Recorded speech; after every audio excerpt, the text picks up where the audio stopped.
The rain began as a rumor, a darkening of the afternoon sky, over the green hills of Oxfordshire, a subtle shift in the scent of the air, from warm dust to damp earth. By the time Verity Croft dismissed the last of her pupils, it was a certainty, a steady, insistent drumming on the schoolhouse roof. She watched little Martha Gale, clutching her slate to her chest like a shield, make a frantic dash across the village green, her pinafore already darkening with spots of water. Verity sighed and turned back to the empty classroom. It smelled of chalk dust, damp wool, and the faint sweet aroma of the honey cake a Firmer's wife had given her. This was her world. Small, contained, and governed by the ringing of a bell and the scratching of chalk. She ran a hand over the worn surface of her desk, the wood smoothed by years of her own anxieties, her fingers tracing the interlocking rings of a water stain left by some forgotten cup of tea. She had a small cottage on the other side of the green, a 10-minute walk on a fine day. In this deluge, it would feel like a pilgrimage. She checked the hearth, ensuring the embers were safely banked, and pulled her thin woolen shawl tighter around her shoulders. It was inadequate, but it was all she had. There was nothing for it. The walk home was as inevitable as the rain itself. The moment she stepped outside, the wind tore at her, plastering her gray dress to her legs and sending a cold shock through her stockings.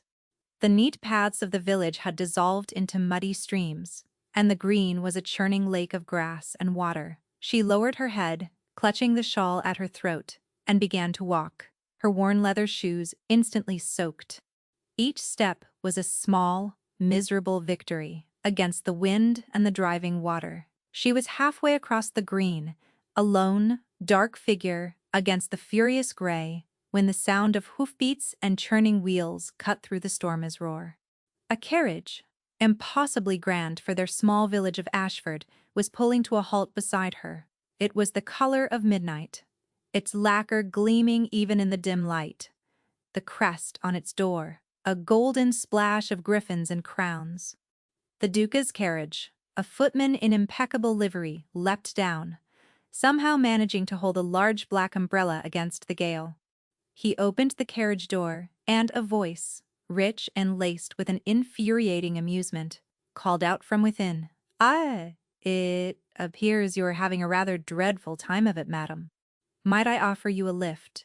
A Verity stopped, water dripping from the tip of her nose. She could see him now, a silhouette in the plush, lamplit interior, Maxwell Vane, the Duke of Ashford. A man who was more myth than neighbor, the owner of every cottage, field, and soul in the village, yet a stranger to them all. He was known for his wit, his wealth, and a detachment so profound it was mistaken for cruelty. Her first instinct was a wave of pure, unadulterated relief.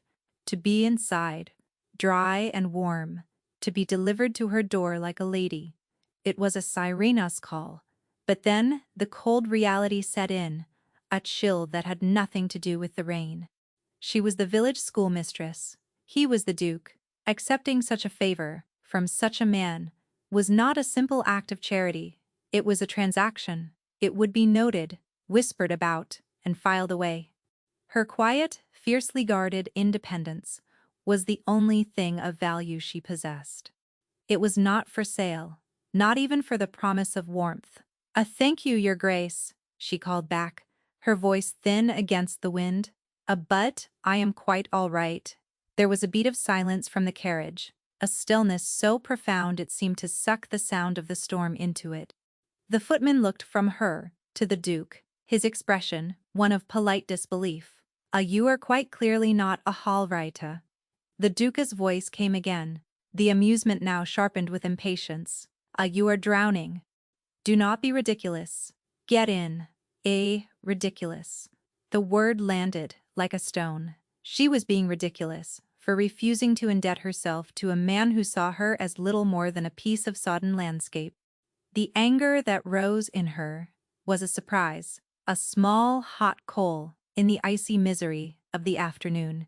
"I prefer to walk, your grace," she stated, her voice firmer now. She gave a small, stiff nod that was meant to be a curtsy and turned to continue her journey. She heard a sharp, exasperated sound from the carriage, then the door creaked again. She did not look back. She focused on putting one foot in front of the other, on the squelch of her shoes, on the sheer effort of moving forward. Then she heard another sound, closer this time. The crunch of expensive leather boots on the saturated ground behind her. He was walking. She risked a glance over her shoulder. It was him.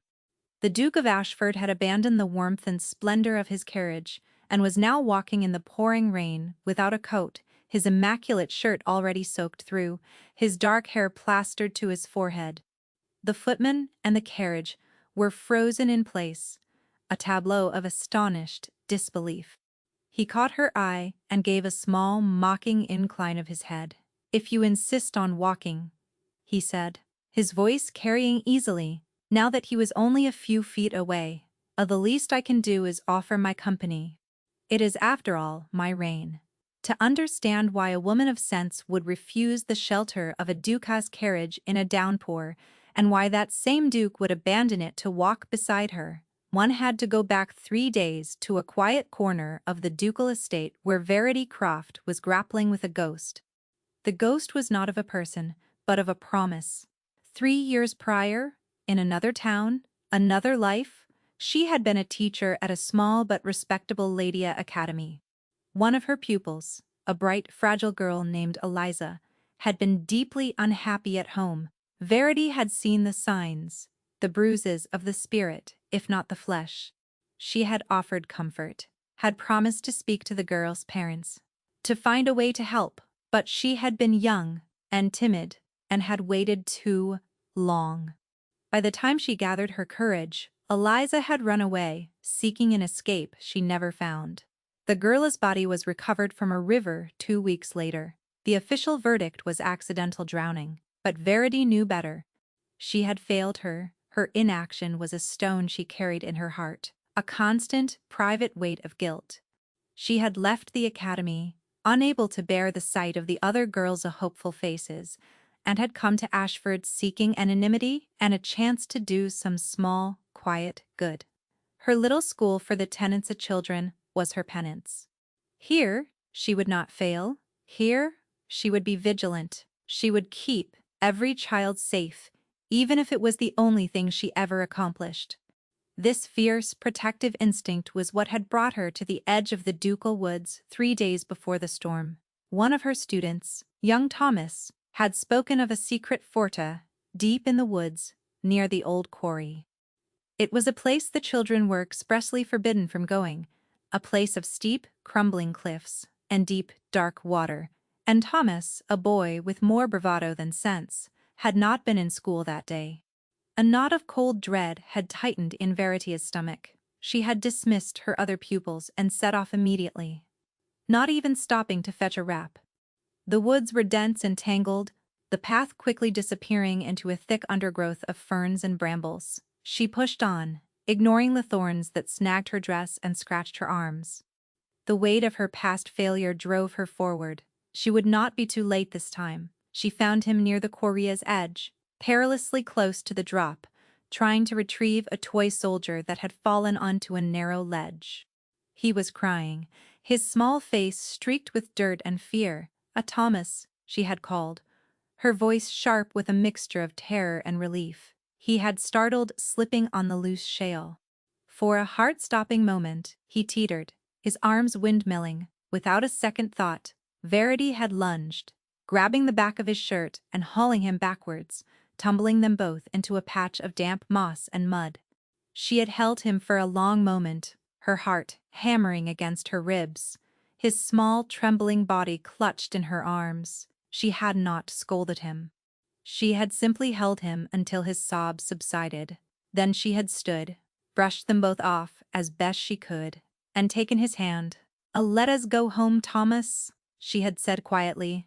"The soldier is not worth it." She was leading him back towards the path, when a figure stepped out from behind a massive oak tree. It was the Duke. He was dressed for riding, his tall boots muddy, a stray leaf caught in his dark hair. He was not smiling. His eyes, a startling shade of gray, were fixed on her. He had seen the whole thing. It was the blessing and the curse of his station. Maxwell, Duke of Ashford, noticed the way a tenant farmer's hands trembled when he spoke of the harvest, a sign of fear that his steward was likely exploiting. He noticed the laughter of a visiting lady pitched a shade too high, a sign of desperation that made him retreat further into his shell. He noticed the dust on the picture frames in his own grand hallways, a sign of a household adrift, a home that had lost its heart when his brother and his wife had been taken by fever 2 years ago. And now, he noticed her. The village schoolmistress. He had seen her before, of course, a quiet gray figure moving through the village, always neat, always composed. He had assumed she was exactly what she appeared to be, unremarkable. But he had been in the woods that day seeking a momentous peace from the suffocating walls of his own home. His nephew Julian was a storm of silent, angry grief. His late brother's family, namely the boy's other uncle, Lord Grimsby, was circling, his letters full of cloying concern that smelled of ambition. Grimsby was making noises about petitioning for guardianship, claiming a bachelor duke known for his wit was no fit parent for a grieving boy. The trustees of the estate were listening. The deadline for their decision was looming, less than a month away. Maxwell needed a wife, a respectable, stable duchess, to present to the world, a shield to protect his nephew. He had been watching from the trees when the schoolmistress arrived. He had seen the panic in her eyes, the raw, unthinking courage of her lunge.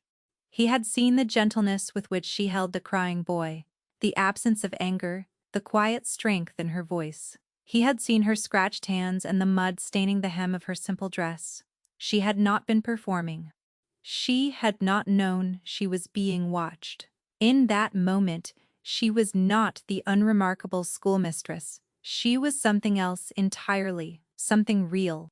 He had stepped out from behind the tree, and she had looked up, her expression guarded, her hand tightening on the boy's. "Ah, Your Grace," she had said, her voice perfectly even. "Ah, Miss Croft," he had replied, surprising them both by knowing her name. He had made a point to learn it from his steward. "It seems you have been busy this afternoon. Thomas and I were just taking a walk," she said, the lie smooth and protective. She would not betray the boy's foolishness to his landlord. He noticed that too. The immediate, instinctive shield she threw around the child. A rather adventurous walk, Maxwell had noted, his eyes flicking to the quarry's edge. He looked back at her, at the smudge of mud on her cheek, the fierce protective light in her eyes, and for the first time in a very long time, his carefully constructed wit failed him. He found he had nothing clever to say. He simply nodded. "See the boy home safely," he said, and it was not a command, but a simple statement of trust. He had watched them go, her small, straight back, disappearing into the trees, the boy's hand held firmly in hers. And he had thought, not of a solution to his problem, but of the woman herself. Plain, moral courage. That was what he had seen. And so, 3 days later, when he saw that same small, straight back battling the storm, that same stubborn determination in the face of impossible odds, he had not seen a nuisance. He had seen an answer. The offer of the carriage was an impulse test. Her refusal was the confirmation. Any other woman in the county would have leapt at the chance. She had refused because her pride was worth more to her than his comfort.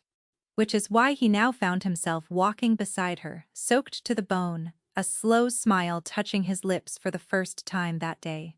The situation was, objectively, absurd, and for some reason he found he did not mind it in the least. They walked in silence for a moment, the only sounds the drumming rain and the squelch of their shoes. Verity kept her eyes fixed firmly ahead, on the blurry outline of her cottage. She could feel his presence beside her, a disconcerting warmth in the cold air. He was taller than she had realized, and he moved with an easy grace that even the mud and rain could not entirely disguise. "You are, I believe, the first person to ever refuse a ride in my carriage," he remarked, his tone conversational as if they were strolling through a garden on a sunny afternoon. I am sure it has been refused before. Your Grace Shea, she replied, not looking at him. Perhaps you simply did not notice. He laughed, a genuine, startling sound. A touch, Miss Croft. Perhaps I did not. Ought. But I doubt it was ever refused by someone who was actively being pelted by the heavens. He paused. May I ask why? This was it, the question. He was not content to let her defiance stand. He had to understand it, to dissect it, to own it, because accepting would have been inconvenient, she said carefully. Inconvenient, he sounded incredulous. More inconvenient than pneumonia? My position in this village relies on a certain neutrality. An independence. I am the schoolmistress. I am not beholden to the baker for bread, nor the farmer for milk. I pay my way. To be seen accepting such a conspicuous favor from you would change that. It would mark you as being in my debt, he translated, his voice suddenly sharp with understanding. She risked a glance at him. He was looking at her intently, his gray eyes narrowed. The rain ran in rivulets, down his face dripping from his strong jawline. The witty, detached mask was gone. In its place was a raw, focused attention that was far more unnerving. Yes, she said simply. And you would rather drown than be in my debt. It was not a question. It was a statement of fact. My independence is all I truly own.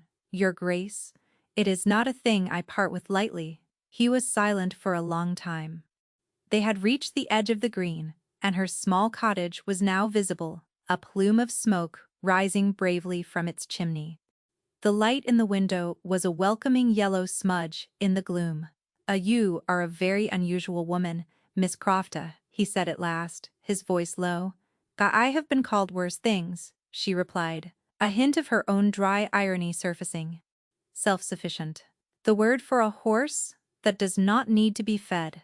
They reached her gate. She fumbled with the latch, her fingers numb with cold. He reached past her, his hand brushing hers, and lifted it with an easy click. The brief touch sent a jolt of warmth through her, a startling, unwelcome sensation. Here you are, he said. Safe, if not entirely dry. She turned to face him, standing in the relative shelter of her small porch. He remained in the pouring rain, looking down at her. He seemed entirely unconcerned by his own discomfort. Thank you for the escort, Your Grace, she said. The formality of it absurd under the circumstances. The pleasure was all mine, he said. And she had the unnerving feeling that he actually meant it. He gave her another of those small inclining bows. A good day, Miss Crofta. He turned and began to walk back the way they had come, not toward his waiting carriage, but striding across the green as if he intended to walk all the way back to his grand, lonely house on the hill. Verity watched him go, a tall, solitary figure receding into the gray curtain of the storm. She stood there until he was gone, the cold seeping deep into her bones, a profound sense of unease settling over her. She had refused the Duca's carriage, and he had followed her home on foot to understand why. She had a terrible feeling that this was not the end of the matter. It was, she suspected, only the beginning. The next day, the world had righted itself. The sun shone in a washed clean sky, and the village was full of the cheerful sounds of life resuming. Verity, having spent the evening, huddled by her fire, nursing a cough and a simmering sense of dread, felt the absurdity of the previous day's events. In the bright morning light, the Duke would forget all about the mad schoolmistress. He had his own world to occupy, a world of politics and privilege that had no room for a brief, rain-soaked encounter. She was in the middle of a lesson on long division, her chalk scratching across the blackboard, when a shadow fell across the open doorway. She turned, expecting a parent or a tardy pupil. It was him. The Duke of Ashford stood in the doorway of her schoolhouse, dressed not in riding clothes or drenched finery, but in a perfectly tailored dark coat and trousers. He filled the small frame of the door, an entity of wealth and power so out of place in her humble classroom that the children simply stared, their mouths slightly agape. "A Miss Croft," he said, his voice calm and low, but it carried to every corner of the room. "A may I have a word?" A ripple of whispers went through the children. Verity felt a hot flush rise to her cheeks. She put down the chalk, her hands steady only through sheer force of will. Children," she said, her voice betraying none of her inner turmoil. "Please continue with your sums. I will return in a moment." She walked to the door, her heart a frantic drum against her ribs. She stepped outside into the sunlight, pulling the door partially closed behind her to give the illusion of privacy. Your Grace," she said, her tone clipped. This is a place of learning. It is not appropriate for you to be here. And yet, here I am," he replied, unperturbed. He was not looking at her, but past her, into the classroom. He noticed the clean floor, the neatly stacked books, the pot of wildflowers on her desk. He noticed the intent expressions on the children's faces, even now as they pretended to work on their sums. His gaze returned to her. "I have a proposition for you. I am not for sale, Your Grace," she said, the words sharp and immediate. A flicker of something surprise, respect, across his face. "I am not trying to buy you, Miss Croft. I am trying to hire you. Though the position is, I admit, somewhat unconventional." He took a breath. "I need a wife." Verity stared at him. The sounds of the village, a distant hammer, the cawing of a crowus seemed to fade into a dull roar in her ears. Of all the things she had expected him to say, this was not among them. That is not a position one hires for," she said, her voice barely a whisper. In my world, it often is," he said bluntly. I require a duchess. I must be married, and soon there are complications regarding my nephew's guardianship. A stable marriage will solve them." He paused, his gray eyes holding hers. "I want you to be my wife," she found her voice. "Why?" "There must be dozens of ladies of rank and fortune who would be eager for such an offer." There are," he agreed, "and I do not trust a single one of them. They want the title, the fortune, the proximity to power. They would perform the role of duchess, and they would see my nephew as a stepping stone or a nuisance. They would say whatever they thought I wanted to hear. And," his gaze was intense, "you, Miss Croft, do not say what people want to hear. You say what is true. You would rather walk through a storm than accept a favor that might compromise you. You have integrity. That is a quality I find myself in desperate need of. It is a quality my nephew needs, even if he does not know it." He was offering her a title, a fortune, a world she could barely imagine. And he was offering it, not for her face or her family, but for the very stubbornness he had witnessed in the rain. He had seen something in her, something she herself had thought of only as a burden, and he had valued it. It was the most terrifying and exhilarating thing that had ever happened to her. But the ghost of Eliza was there, a cold whisper in her ear, a promise made and broken. She could not enter into another situation involving a vulnerable child without being certain she had the power to protect him. She drew herself up to her full height, which was still a good head, shorter than him. Before I even consider this madness," she began, her voice gaining strength. "You will tell me the truth, all of it. I do not bargain with half a story." His eyebrows rose. No one spoke to him like this. He was the Duke. People begged and flattered and deferred. They did not make demands. He found he did not mind this, either. Very well," he said. And he told her everything. He spoke of his brother's death, of his grief-stricken silent nephew Julian, and of the boy's other uncle, Lord Grimsby, who was using the boy's pain as a lever to gain control of his vast inheritance. He explained about the trustees, the looming deadline, and his desperate need to present a stable, married front to the world. He was blunt, practical, and stripped the situation of all romance. It was a business arrangement, a contract. When he finished, The air between them was heavy with the weight of his confession. Verity looked past him, at the children visible through the schoolhouse window, their small heads bent over their work.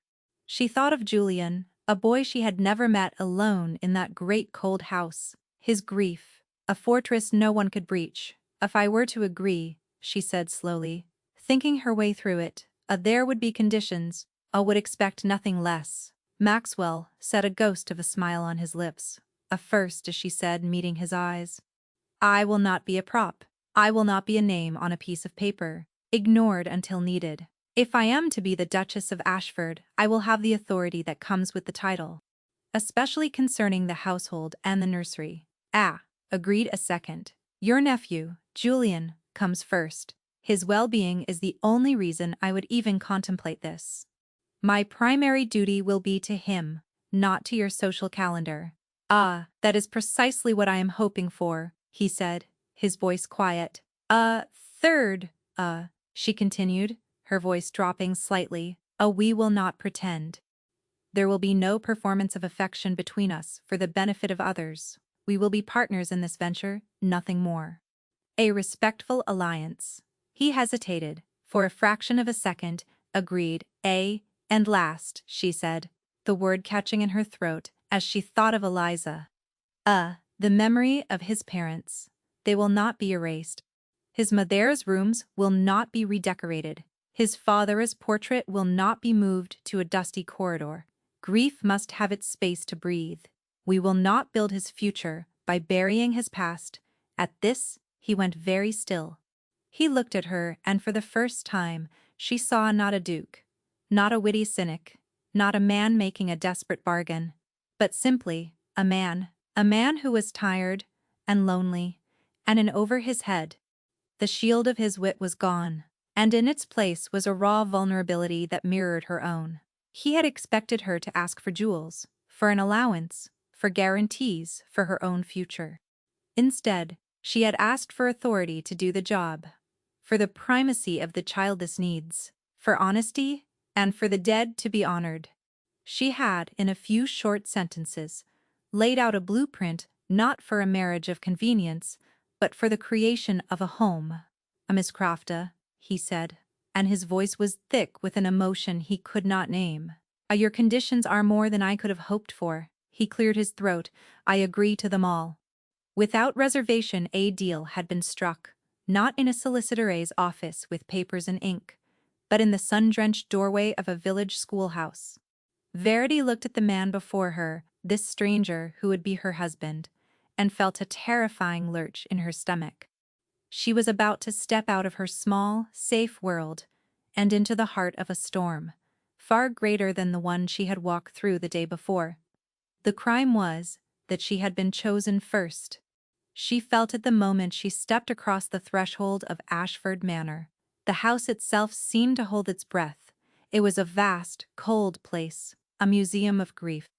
Dust motes danced in the thin shafts of light slanting from the tall, mullioned windows.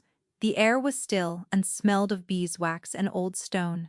A line of servants stood stiffly in the grand entrance hall, their faces impassive, their eyes missing nothing.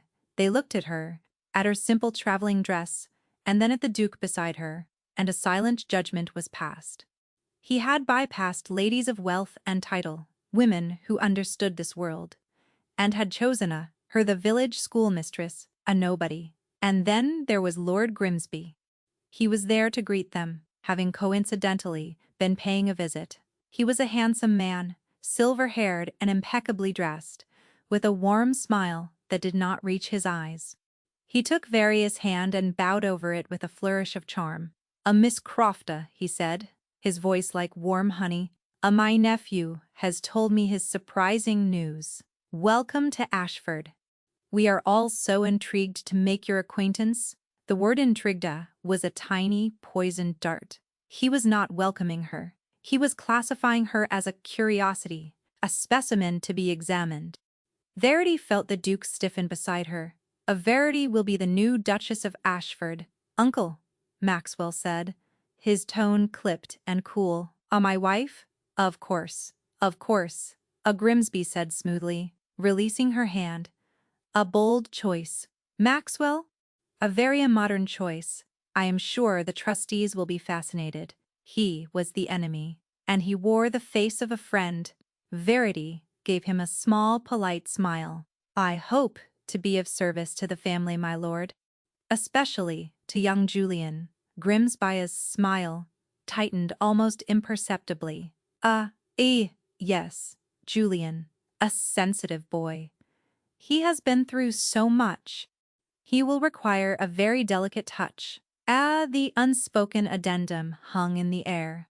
A touch you, a common schoolmistress, could not possibly possess.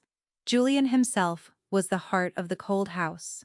She found him in the library, a vast, two-story room lined with books from floor to ceiling. He was a small boy of 10, with his father's dark hair and his mother's serious blue eyes. He was not reading. He was sitting at a large table, meticulously building a tower of playing cards, his concentration absolute. Julian," the Duke said gently. This is Miss Croft. She is going to be staying with us?" Julian did not look up. The only acknowledgement he gave was the slight tremor in his hand that caused the top card of his tower to slip and fall. He stared at the gap, his small face a mask of fury. Verity did not approach. She stayed by the door, watching him. She remembered Thomas at the quarry, his fear and his defiance. She remembered Eliza, her silent, screaming unhappiness. She would not rush this. She would not force it. "Aida's a very impressive tower," she said quietly. Juliana's head snapped up. He glared at her, his blue eyes blazing with a hostility that was startling in one so young. It was," he said, and with a sweep of his hand he knocked the entire structure down. The cards scattered across the polished table like a flock of startled birds. Then he stood up, pushed his chair in, and walked out of the library without another word or a single glance in their direction. The silence he left behind was profound. He will come around," Maxwell said, but his voice lacked conviction. He looked exhausted. He will not be forced," Verity stated.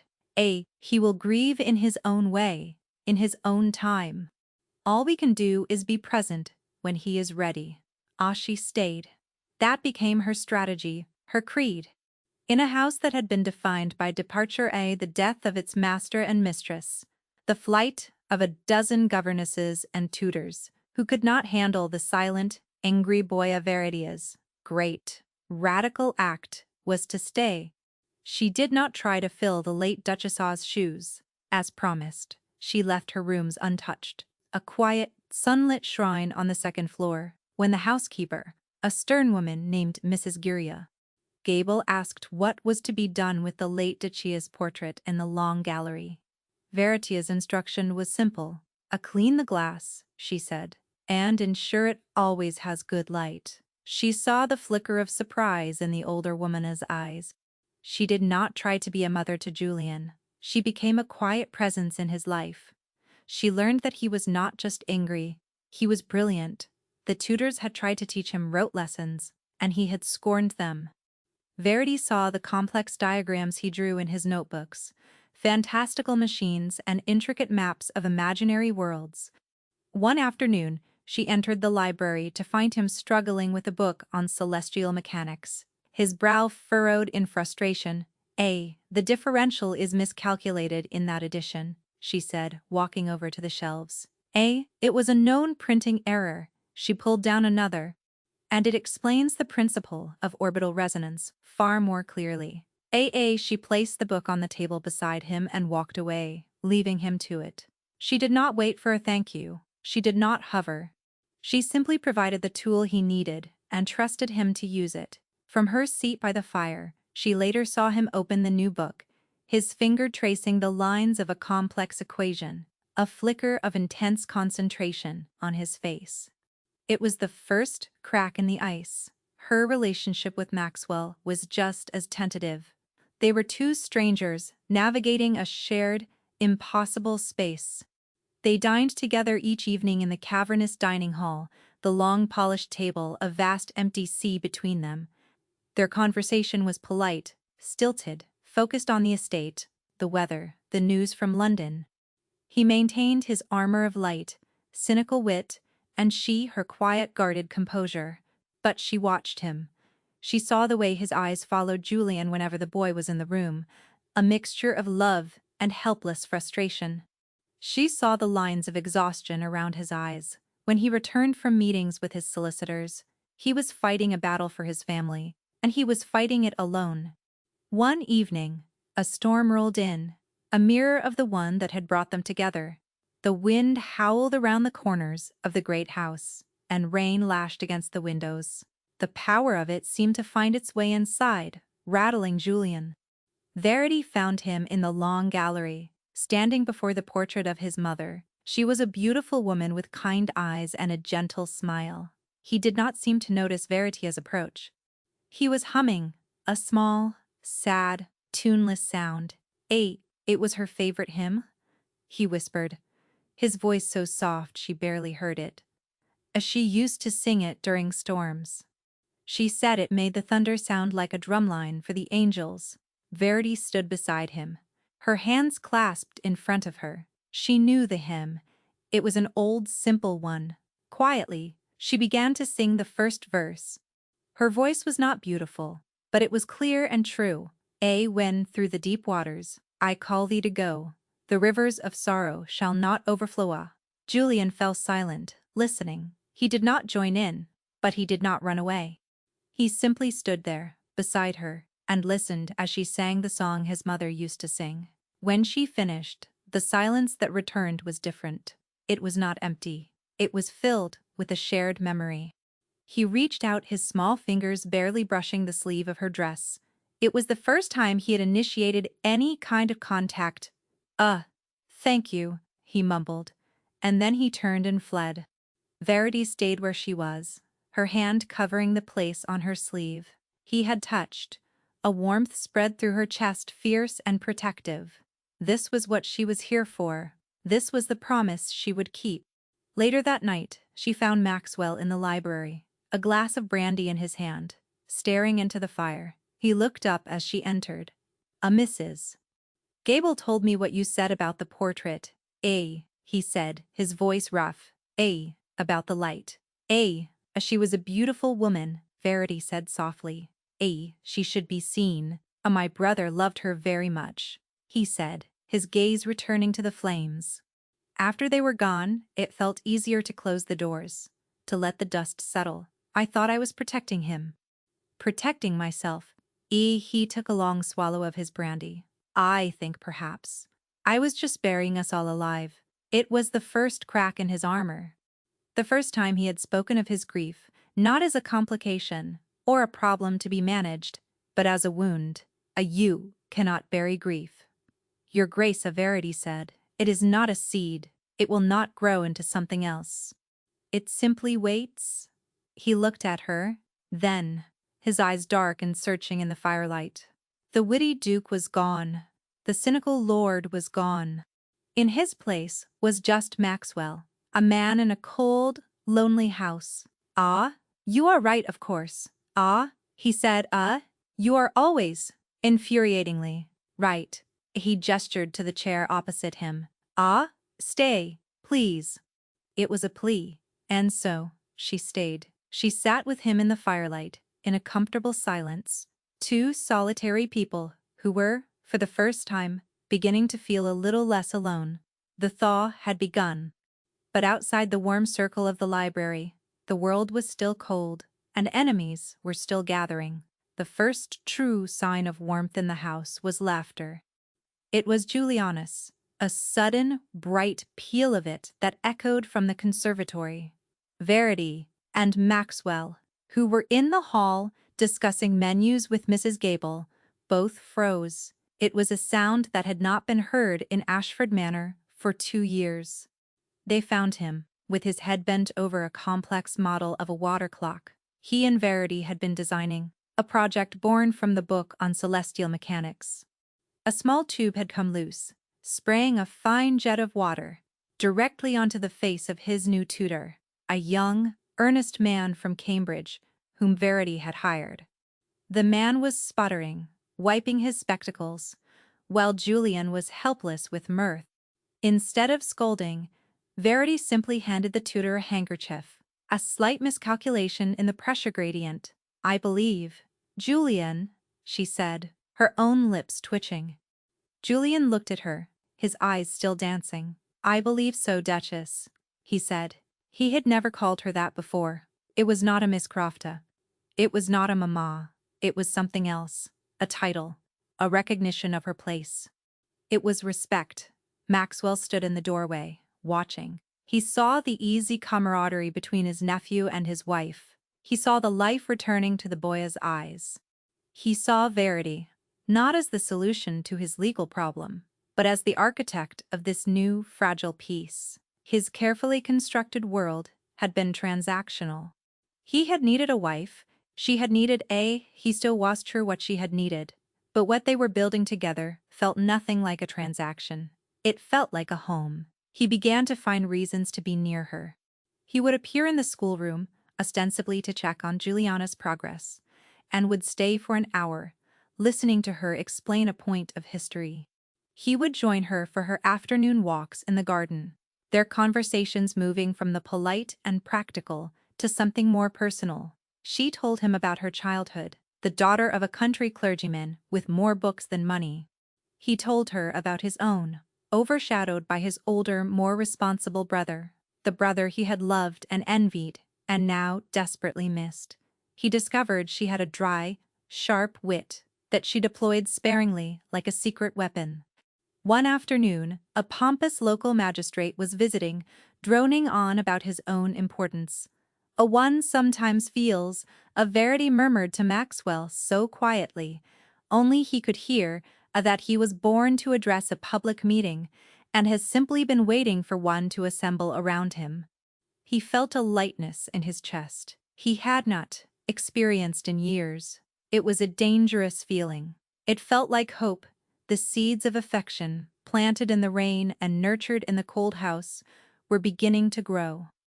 He found himself noticing small things about her, the way she tucked a stray strand of hair behind her ear when she was concentrating, the small, thoughtful frown she got when she was reading, the genuine warmth in her eyes when she looked at Julian. He was in love with his wife. The realization hit him with the force of a physical blow. He was standing in the gallery, looking at the portrait of his late sister-in-law, and Verity was at the far end, showing Julian how the light from the window caught the painter's brush strokes. He was in love with her. Not with the Duchess of Ashford, not with the convenient answer to his problems, but with Verity Croft, the stubborn, principled schoolmistress who would rather drown than be indebted. The joke was pretending he did not mean it. His self-protective deflection, the wit that had been his shield for so long, felt hollow and false. He wanted to tell her, but how? Their arrangement was built on a foundation of honest, respectful distance. To confess his feelings now felt like a betrayal of their terms, a violation of the very integrity he admired in her. So he said nothing. He held the terrifying, wonderful truth in his heart and hoped it did not show on his face. The peace, of course, could not last. Lord Grimsby arrived one crisp autumn afternoon, his face a mask of solemn concern. He carried a leather portfolio under his arm. "A Maxwell Verity," he said, greeting them in the drawing-room. "I am afraid I bring distressing news." He did not look at Maxwell. He looked at Verity. It has come to my attention," he began, opening the portfolio on the table, "that there are certain facts about our new Duchess's past that were not disclosed." Maxwell's blood ran cold. He moved to stand beside Verity, a protective instinct he no longer bothered to question. "Oh, what are you talking about, uncle?" he demanded. Grimsby laid a sheaf of papers on the table. They were official-looking documents. A coroner's report, a letter of resignation from an academy in Wiltshire, a sworn statement from a former headmistress. "I am talking about a young girl named Eliza Parnell," Grimsby said, his voice dripping with false sympathy. "A former pupil of Miss Crofta's. A girl who, under Miss Crofta's care and guidance, ran away from home and was found drowned in the River Frome. A girl whose death was a direct result of our new duchy's cause. Negligence. Verity felt the air leave her lungs. The room seemed to tilt, the carefully constructed safety of her new life crumbling around her. The ghost she had carried for so long was no longer a private burden. It had been summoned, weaponized, and laid bare in the cold light of day. Eliza. The name was an open wound. She could feel Maxwell's eyes on her, feel his shock and confusion. She could not bring herself to look at him. AI hired investigators, of course, a Grimsby continued, his voice a smooth, venomous river. To ensure the well-being of my nephew. The headmistress of the academy confirmed it. Miss Croft was allowed to resign quietly to avoid a scandal, but it was understood she was at fault. Unstable, they called her. Prone to emotional attachments and disastrous judgment. He tapped the papers. It is all here. I cannot, in good conscience, allow my beloved nephew to remain in the care of a woman with such a history. I have already submitted this evidence to the magistrate. I am petitioning for an emergency hearing to have guardianship transferred to me for the boy's own safety. He had found her deepest wound, her most profound failure, and he had twisted it into a weapon to destroy her. He looked from Maxwell's stunned face to Verity's, pale, frozen one, a look of triumph in his cold eyes. He had won. He had found the one thing that could drive a wedge between them, the one truth that could shatter their fragile trust. Maxwell looked at the papers, then at Verity. Her face was ashen, her eyes wide with a pain so deep it stole his breath. He saw not the accusation, but the agony behind it.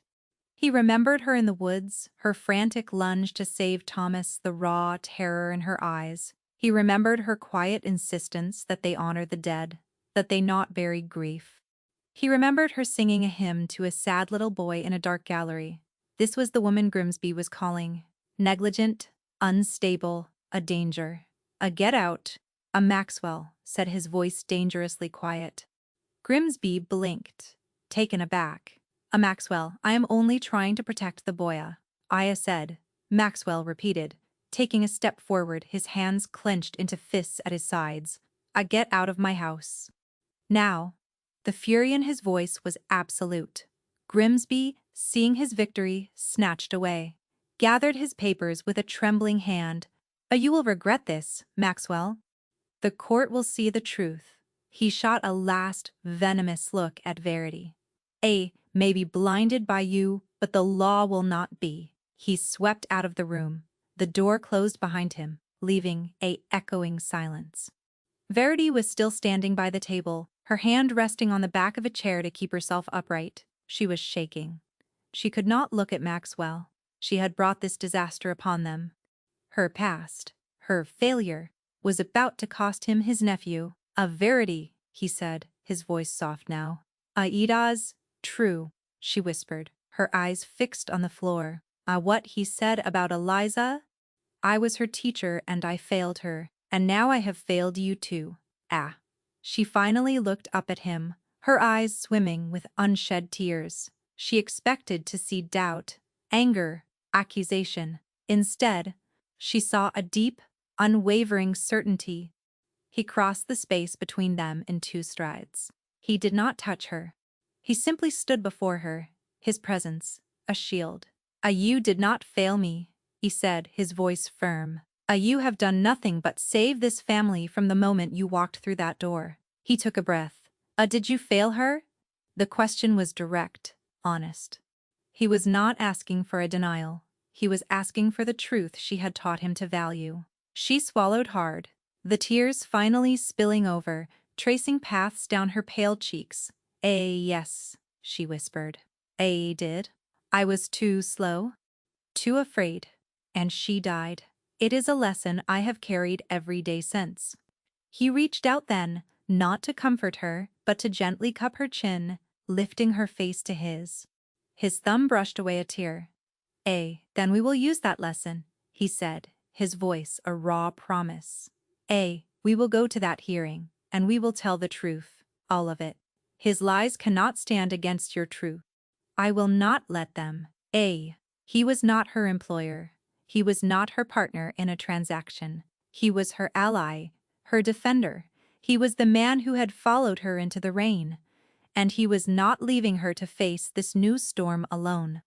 The hearing was held not in a grand courtroom, but in the magistrate's private chambers, a dark, wood-paneled room that smelled of old paper and sealing wax. It felt claustrophobic, the air thick with tension. Magistrate Davies, a stern man with spectacles perched on the end of his nose, sat behind a large desk.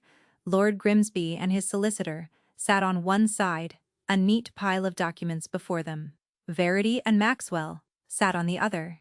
Grimsby's solicitor presented the case with cold precision, weaving a narrative of negligence and instability. He read from the statement of Verity's former headmistress, a woman eager to distance her academy from tragedy.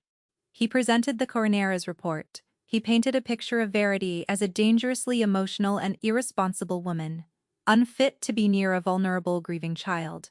Verity sat still and straight, her hands clasped in her lap. She felt Maxwell's presence beside her, a solid wall of support. He had not let go of her hand from the moment they had entered the building. When it was Maxwell's turn, he spoke with a calm, controlled anger.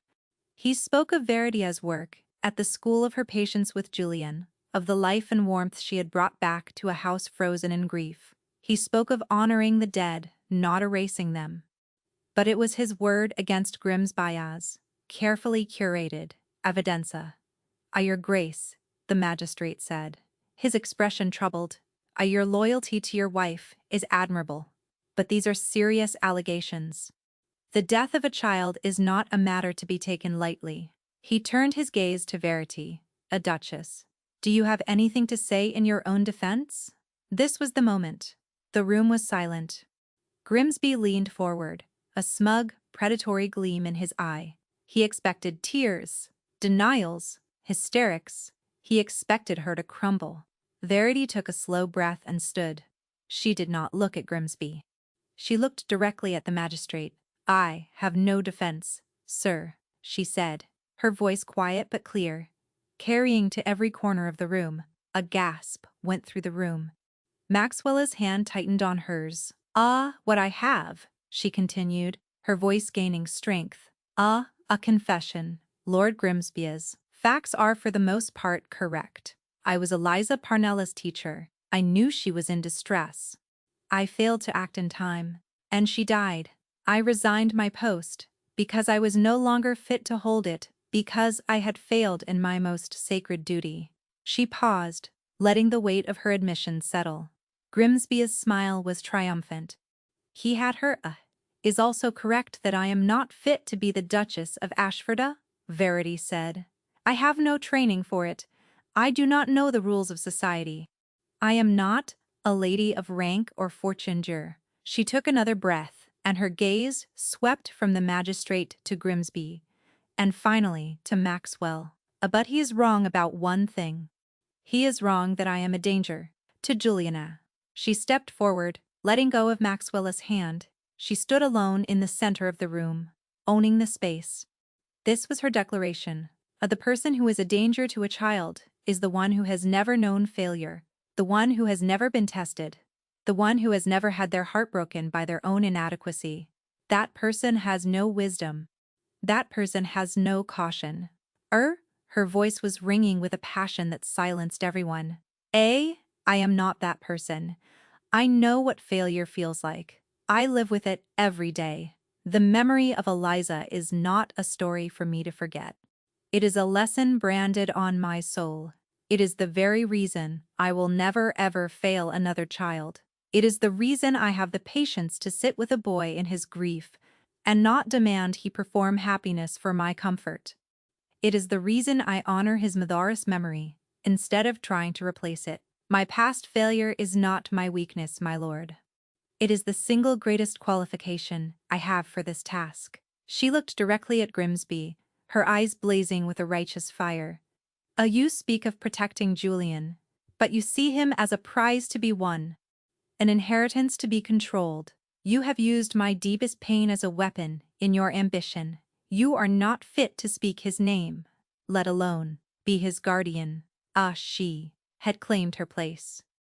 She had taken his weapon and reforged it into her shield. The magistrate was staring at her, his mouth slightly open.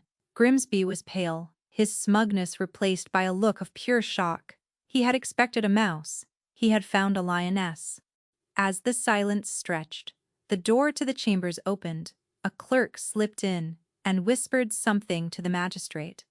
The magistrate nodded, a frown on his face. There is someone else who wishes to speak. The door opened wider, and Julian walked in. He was holding a rolled-up set of architectural drawings. He looked small and terrified, but he walked with a determined stride straight to the magistrate's desk. My uncle Maxwell did not know I was coming," he said, his voice high and clear. Neither did the Duchess." He unrolled the drawings. They were complex, detailed plans for the water clock. "As she taught me this," he said, pointing to a series of gears. "As she said, my mind was like a lock, and I just needed to find the right keys. She did treat me like a baby. She treated me like I was smart." He looked up at the magistrate, his blue eyes wide and serious. My uncle Grimsby brings me sweets. He asks if I am sad. He wants me to cry so he can pat my back." He took a shaky breath. The Duchess saw. She sat with me in the dark and sang my mother's favorite song. She did not ask for anything." He looked over at Verity, and his expression was one of fierce, absolute loyalty. She stayed," he said simply. It was the final blow. Grimsby's case, built on a foundation of lies and twisted truths, collapsed under the simple, honest weight of a boy's testimony and a woman's courage. Magistrate Davies looked at the drawings, at the boy, at Verity, and then at Lord Grimsby. His face was like granite. Lord Grimsby," he said, his voice cold as ice, "your petition is dismissed. I find your conduct in this matter to be reprehensible. You have attempted to manipulate this court and weaponize a personal tragedy for your own gain. I would advise you to return to your own estate and trouble this family no further." It was over. Grimsby sat frozen. For a moment, his face a mask of disbelief and fury. Then, without a word, he rose and stalked from the room. A man defeated, not by power or influence, but by plain, unadorned truth. The room felt suddenly lighter, the air easier to breathe. That night, the fires in Ashford Manor seemed to burn brighter.